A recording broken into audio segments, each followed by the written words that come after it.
Good morning, students. In physics classes, we are doing chapter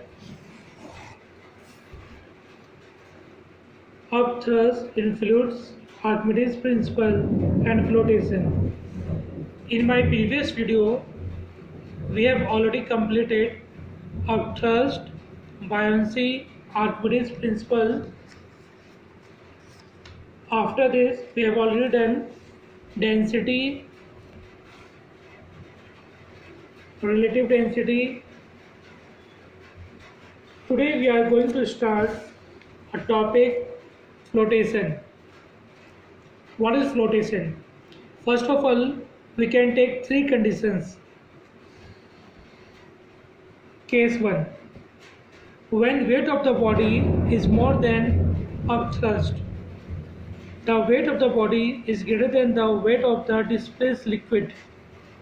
In this case, the body will sink.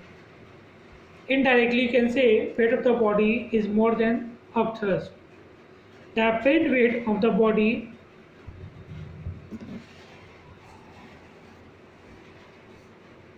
as measured by a spring balance, if it is attached with the body, will be W minus F dash B, actingly vertically downwards because weight is more than upthrust.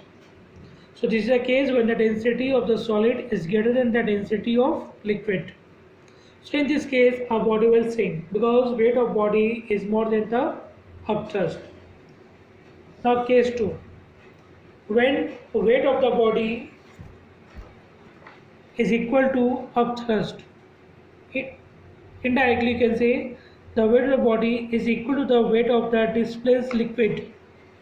In this case, the body will float just below the surface of liquid as shown in the figure. The apparent weight of the body will be 0 because both are equal. W minus F dash B equal to 0. The density of such a body is equal to the density of liquid. Case 3. When weight of the body is less than upthrust, that is, the weight of the body is less than the weight of the liquid displaced by it, while it is held completely immersed in the liquid. In this case, the body floats partially above and partially below the surface of liquid. So there are three cases. In case 1, when weight of the body is more than upthrust, body will sink. In case 2, when weight of the body is equal to the upthrust, body can float but partially sink. In case 3, when weight of the body is less than the upthrust, in this case, body will float. So what is the principle of flotation? According to the principle of flotation, the weight of a floating body is equal to the weight of the liquid displaced by its submerged part. That means when we can drop a body inside the liquid, it can displace the liquid. That part of the liquid gives the weight of a floating body. So a lot of examples and lot of applications are given here. An iron nail sinks in water while a ship floats. If we place an iron nail on the surface of water, it sinks because the density of iron is greater than that of water.